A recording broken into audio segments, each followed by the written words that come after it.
I am here with Alexander Lenderman. Alexander, first of all, congratulations. Big victory against a very difficult opponent. Christopher was surging through the rankings, won his last 2 games, but you came out with this very intriguing idea in the opening. Take us through that. Yeah, I was trying to prepare the best I can before the tournament. In general, I always try to save my best ideas for a tournament like this. So yeah, because I think if you don't have good prep, it's very difficult to play against all these very strong opponents. So at least I wanted some kind of an advantage. I think it worked out pretty well. This 95 move in the Catalan so is this was your not so common. I've never played it before. My friend gave me some ideas here. Who's your friend? Well, I mean, if you don't mind, maybe, I guess you do mind. Maybe if I, top 3 in the tournament, I can reveal or something. Absolutely. But yeah, for now, keep it secret. We'll leave the friend secret. Yes. But I mean, the most common move instead of 95, of course, is castles, and then usually knight c6, and there's like lots of theory. I've played games on the white side before. 95 is more ambitious line. You're sacking a pawn usually here. And actually go back. It was interesting because actually during game, knight d5 castles, and Christopher was hovering around the b pawn, and I thought maybe he'll play b5, but no, I didn't get such luck because knight d5, e d5, knight c4. Very nice. I was just to interrupt you for a second, Alice Lee, the last game pending ended up in a draw. Let's continue. Yeah, so it was a bit pity that didn't happen, but okay, it's fine. Yeah. And it's not like you're completely winning, right? I mean, obviously you're in a very good position, but right. So yeah, he played the main line, castles, knight e4, b5, b3, and the main line is cb3, of course, ab3, and then there's like a lot of theory after that. Probably black should be sort of okay, but he needs to know a lot. A lot, yeah. He played c3. I vaguely tried to recall my prep here, and I think I recalled it correctly.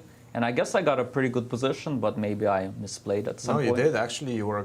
It felt like you were completely winning at this point almost. I was told after the game that apparently knight c3 maybe was. Knight takes c3. Yeah, basically what I missed was that after knight takes d4, knight takes d5, e d5, knight f4, c6. Yes. I missed queen c3. Ah, got it. Yeah. Although apparently queen d1 was also good, but I mean I did spend time calculate, but unfortunately that was like a miss for me in this game. Yeah. Thankfully, it didn't end up costing me. And still, I mean, it's not that easy, and you're not spoiling your advantage with the move that you played in the game. Not completely. I mean, I felt like this should be very good for me, but I was spending a lot of time. I just couldn't quite find the best way.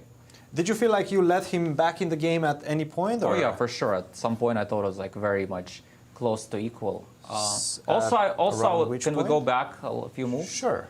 Yeah. So on move 21, knight a4. Yeah, instead of knight a4, I was kind of kicking myself for playing knight a4. I was wondering if knight e4 was a move also. Absolutely. Yeah.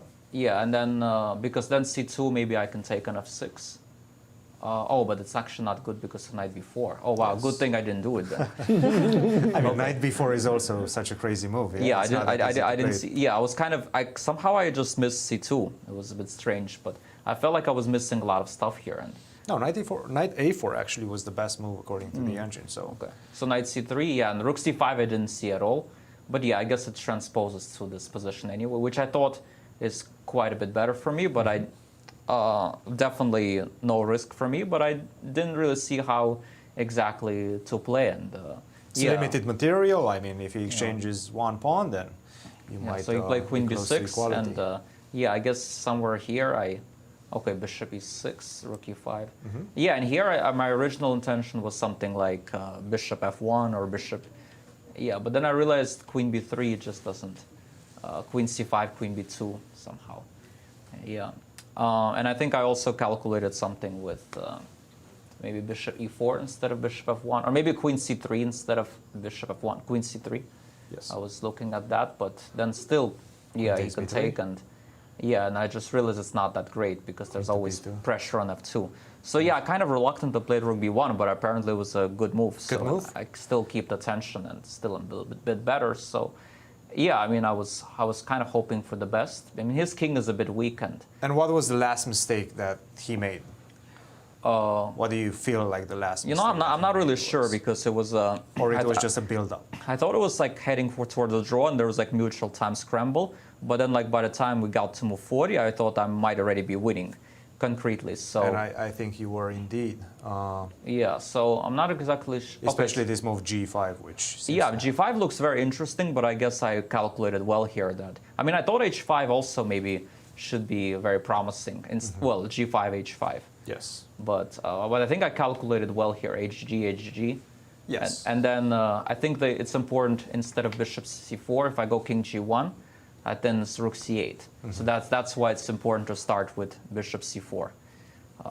Yeah, so I was happy that at least that in the end I played precisely. But yeah, it was a great battle. Alexander, congratulations, your first victory at the 2022 US Chess Championships. Thank you so much.